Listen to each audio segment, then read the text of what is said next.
أحمد محمد سلان مدوبي wuxuu xukunka Jubbaland haystaa tan iyo markii uu maamulkaasi curtay bartamihii 2013 saddex doorasho oo uu xalmadooba kaligiis qabsaday saddexdaba waa diiday dowladda federaalka ee Soomaaliya balse laba ka mid ah xal siyaasadeed ayaa laga gaaray midna weli waa taagan tahay Axmed Madoobe weligii ma gelin tartan doorasho oo furan ma ogolaanin korjoogteynta dowladda federaalka mucaaradkiisuna ma tagi karaan magaalada Kismaayo reer Gado oo loo arko inay saami qaybsiga Jubbaland madaxweyne ku heli karaan Axmed Madoobe waa diiday inuu kala heshiiyo dhismaha maamulka siyaasadda iyo tartan doorasho oo xalaal ah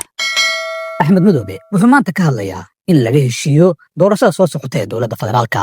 isagoo ku dhawaad 13 sano diidan in laga heshiiyo doorashada Jubbaland Axmed wuxuu ka hadlayaa midnimo isagoo midayn waayay reer Jubbaland iyadoo la og yahay halka isaga iyo reer Gado kala taagan yihiin maanta hogaamiye Axmed Maxamed Slaan Madoobe wuxuu leeyahay waxaan doorasho xalaal ku qasbayaa Xasan Sheekh Maxamuud kaas oo la og yahay inuu 3 jeer u tartamay madaxweynaha Soomaaliya mar laga adkaaday 2 jeerna uu guuleystay intii uu Axmed Madoobe kaligii haystay talada Jubbaland ee uu diidanaa in la tartamo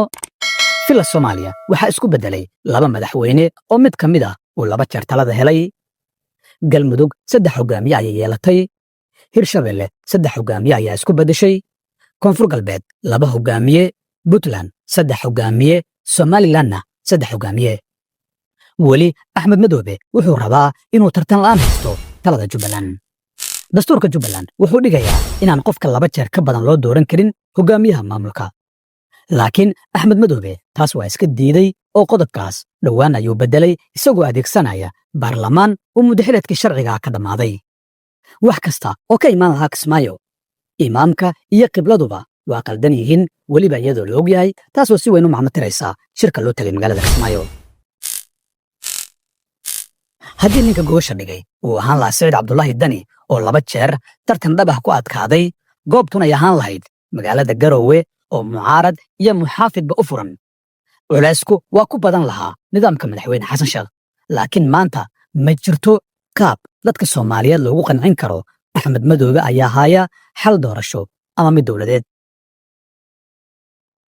inta ugu badan dadka Soomaaliyeed ee siyaasadda ku jira iskuma khilaafsana inuusan Axmed Madoobe ahayn qofkii ka hadli lahaa ama laga dhageysan lahaa doorasho xalaal ah oo heshiis lagu yahay Xasan Sheekh iyo Axmed Madoobe waxaa dowladnimo dimuqraadiyad iyo doorasho u dhow madaxweyne Xasan Sheekh kaasoo aan weligii doorasho boobin in lala tartamo aan diidin sidoo kalena aan maanta u xirnin dad ay siyaasadda isku hayaan sida Axmed Madoobe